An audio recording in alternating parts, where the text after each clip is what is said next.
علماء اہل سنت جناب حضرت قبلہ پیر سید صاحب حسین شاہ صاحب.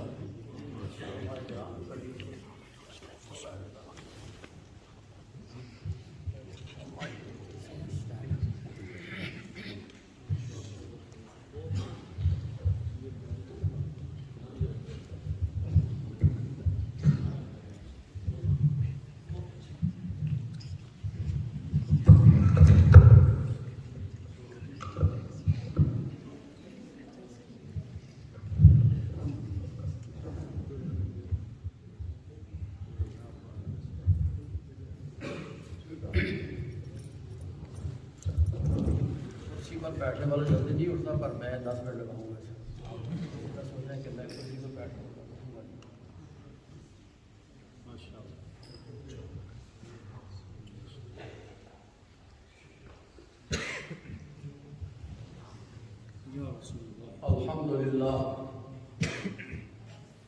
الحمدللہ رب العالمین والعاقبۃ للمتقین والصلاۃ والسلام علی سید المرسلین وعلى آلہ وصحبہ اجمعین.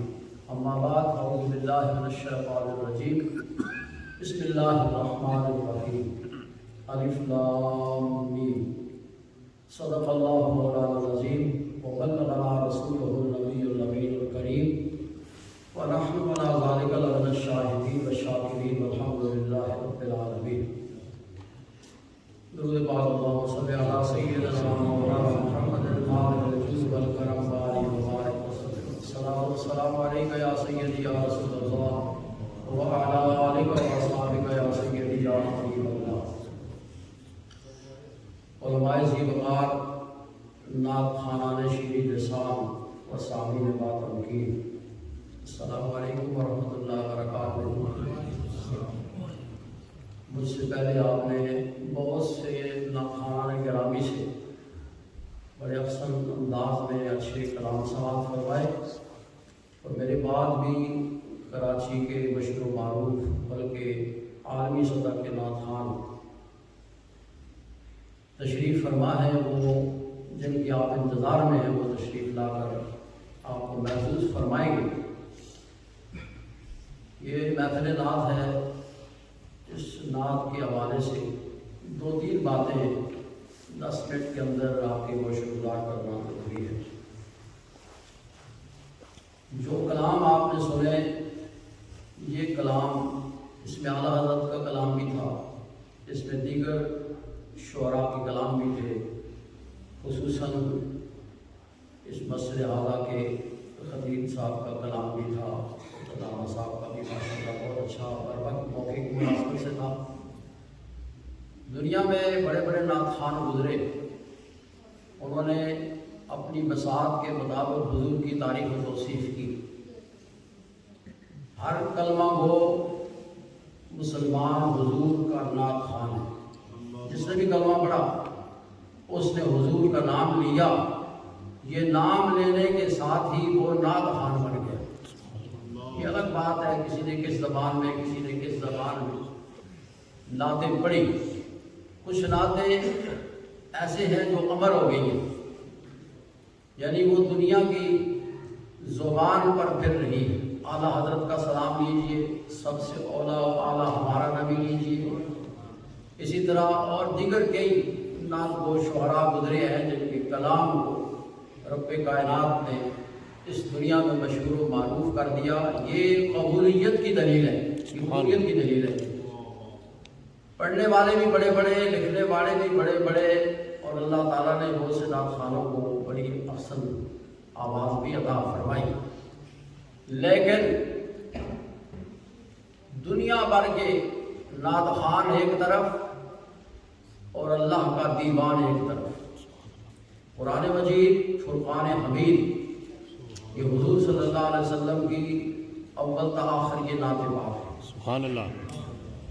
کراچی کے نعت کو شاعر گزرے سبیر رحمانی، وہ کہتے ہیں پوچھو را فرشتوں سے نہ انسان سے پوچھو، پوچھو را فرشتوں سے نہ انسان سے پوچھو، عظمت شاہ ابرار کی قرآن سے پوچھو. سبحان اللہ. کس شان کا ہو احمد مرسل کا قصیدہ، اعجاز یہ اللہ کے دیوان سے پوچھو۔ یعنی جو نعت قرآن مجید فرقان حمید میں ہے وہ کسی اور مقام پر نہیں ملے گی آپ کو۔ اور اکثر شعراء نے بالخصوص اعلیٰ حضرت امام اہل سنت مجدد دین و ملت شاہ احمد رضا رحمۃ اللہ علیہ نے قرآن و حدیث کی ترجمانی فرمائی آپ نے اپنے کلام کے اندر۔ سبحان اللہ۔ تو میں 6-7 منٹ کے اندر، 2-3 منٹ تو گزر گیا تھا، 6-7 منٹ کے اندر میں آپ کو یہ بتاؤں گا کہ قرآن مجید فرقان حمید یہ حضور کی سراپا نعت پاک ہے۔ علامہ مفتی احمد جان خان صاحب رحمۃ اللہ علیہ نائمی آپ قرآن کی بعض آیات کو اکٹھا کر کے آپ فرماتے ہیں کہ یہ صراحتاً نعت کا ایک گلدستہ ہے۔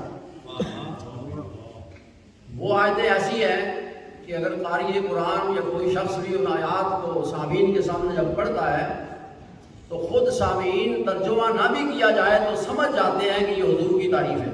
ایسی آیتیں مثلاً پروردگار عالم نے فرمایا محمد الرسول اللہ۔ اب ہر آدمی سمجھتا ہے کہ حضور کا نام نامی ہے، اور حضور کا نام بھی ایسا ہے کہ الذی یحمد حمدن بعد حمد۔ اور ایک پنجابی شاعر نے کیا خوب کہا کہ سانو سارے ناماں تو یہ سرکار دا نام سونا، سانو سارے نام تو یہ سرکار دا نام سونا، یہ سارے شہراں وچوں سونے دا گراں سونا، سبحان اللہ۔ محشر دی حرارت وچ سرکار نے آنا ہے، ساڈے سر تے کر دے سی کملی دی او چھاں سونا۔ تو محمد الرسول اللہ جب بھی کسی عاشق رسول کے سامنے پڑھا جائے یا کسی عام آدمی کے سامنے پڑھا جائے تو وہ سمجھ جاتا ہے کہ حضور کی نعت پاک ہے۔ اسی طرح آپ فرماتے ہیں قرآن مجید فرقان حمید کی بے شمار آیتیں جو ہے وہ لوگوں کے سامنے تلاوت کیا جائے وہ سمجھ جاتے ہیں کہ یہ حضور کی نعت پاک ہے۔ مثلاً وَمَا أَرْسَلْنَاكَ إِلَّا رَحْمَةً لِّلْعَالَمِينَ سبحان اللہ۔ قَدْ جَاءَكُم مِّنَ اللَّهِ نُورٌ وَكِتَابٌ مُّبِينٌ سبحان اللہ۔ لَقَدْ جَاءَكُمْ رَسُولٌ مِّنْ أَنفُسِكُمْ عَزِيزٌ عَلَيْهِ مَا عَنِتُّمْ حَرِيصٌ سبحان اللہ۔ وَرَفَعْنَا لَكَ ذِكْرَكَ۔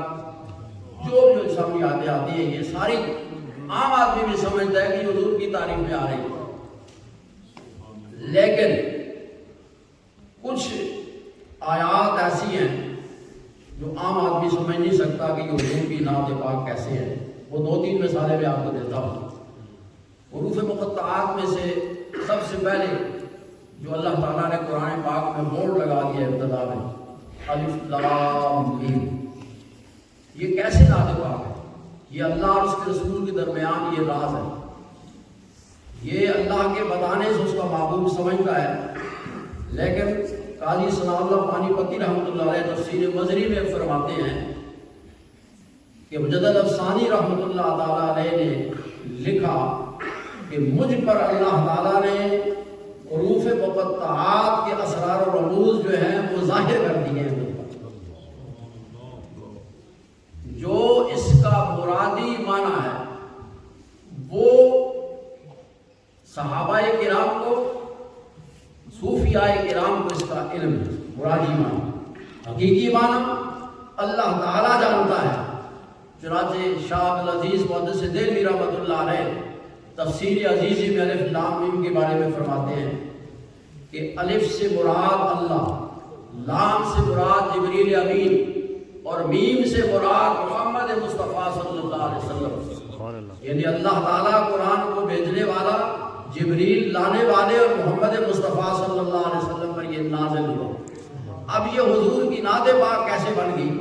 آپ فرماتے ہیں قرآن اہل عرب کی زبان میں نازل ہوا، اور اہل عرب کا یہ طریقہ تھا کہ جب کسی آقا کا نام لیتے تو اس کے نام کا پہلا حرف لیتے، اور جب کسی غلام کا ذکر کرتے تو اس کے نام کا آخری حرف ذکر کرتے۔ الف سے اللہ، اللہ بھی آقا، میم سے محمد مصطفیٰ، محمد مصطفیٰ بھی آقا، لام سے جبریل، گویا جبریل اللہ اور اس کے محبوب کا غلام۔ اس واسطے الف لام میم بھی نعت پاک پڑھ گئی۔ اسی طرح کاف ہا یا عین صاد، یہ بھی حروف مقطعات ہے۔ 9ویں صدی ہجری کے ایک مفسر علامہ عبد الوہاب بخاری رحمۃ اللہ علیہ آپ فرماتے ہیں اس کا مرادی معنی کچھ یوں بنتا ہے، کاف کن، ہایا حیا، عین یا عبد اللہ، صاد صورتن یتجمل بجمال اللہ تعالی۔ تو آپ فرماتے اس کا معنی یہ ہے، کن یا عبد اللہ، اے اللہ کے بندے، تو پہلے نور تھا، اب لباس بشری میں متشکل ہو کر اپنے جمال کے ساتھ متصف ہو کر جو اللہ تعالیٰ نے تمہیں عطا فرمایا ہے، صورت بشری میں آ جا تاکہ یہ دنیا تجھ سے فیض حاصل کر سکے، یہ نفع رساں ہو سکے تجھ سے۔ تو یہ اب کاف آیا عام لوگوں کو پتہ نہیں، لیکن مفسرین کرام فرماتے ہیں کہ یہ بھی حضور صلی اللہ علیہ وسلم کی نعت پاک ہے۔ اب اقیم الصلاۃ، نماز قائم کرو۔ اللہ تعالیٰ نے کئی مقامات پر ارشاد فرمایا نماز قائم کرو، لیکن نماز قائم کرنے کا طریقہ نہیں بتایا۔ اب اقیم الصلاۃ کس طرح حضور کی نعت پاک ہے؟ میرے آقا مولا صلی اللہ علیہ وسلم فرماتے ہیں، صلو کما رأیتمونی اصلی، اے لوگو تمہیں قرآن سے یہ نہیں ملے گا نماز کس طرح پڑھتے ہو، لیکن تم مجھے دیکھو میں کیسے نماز پڑھتا ہوں۔ میری اداؤں کا نام نماز ہے۔ میں رکوع میں جھکا تو رب کائنات اس کو رکوع قرار دے دیا، میں سجدے میں گیا تو اللہ نے اس کو سجدہ قرار دے دیا۔ تو اقیم الصلاۃ بھی حضور کے ارشاد کے مطابق یہ حضور کی نعت پاک بن گئی۔ سورہ اخلاص کو دیکھو، تمام سورت اللہ کی وحدانیت پر دلالت کرتی ہے۔ اللہ الصمد، اللہ بے نیاز ہے، لم یلد ولم یولد، نہ کسی سے جنا گیا نہ اس سے کوئی جنا گیا۔ یہ پوری توحید اللہ کی بیان ہو رہی ہے، ڈنکے کی چوٹ پر ہو رہی ہے، لیکن ایک لفظ کل نے آ کر اس ساری سورت کو جو توحید پر مبنی ہے اس کو اللہ کے محبوب کی نعت پاک بنا دیا۔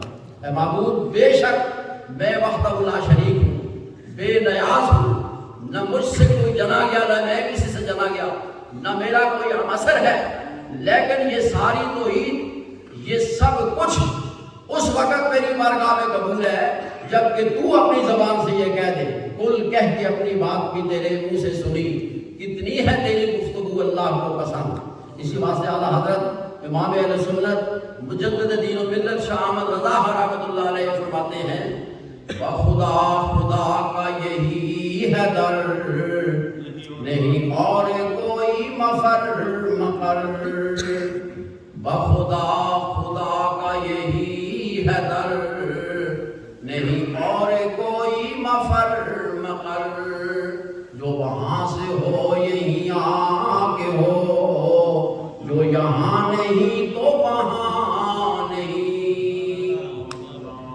بے شمار مثالیں ہیں، بے شمار باتیں ہیں، لیکن میں درمیان میں عائد ہو گیا ہوں ایک عظیم نعت خواہاں کے سامنے، تو مناسب یہی ہے کہ محفل، ہماری محفلیں بڑی لمبی ہو جاتی ہیں، ان کو بر وقت ہی ختم کیا ہے تو زیادہ بہتر ہے، اور تھوڑی بات صاحب الفاظ کے لفظوں سے سیری نہیں ہوتی، اور صاحب معنی کے لیے ایک لفظ ہی کافی ہے۔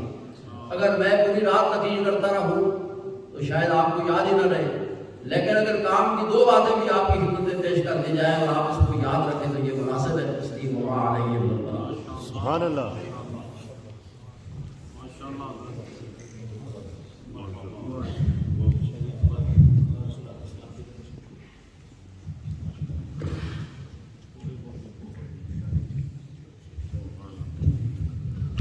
خلينا نفترض بلا كسي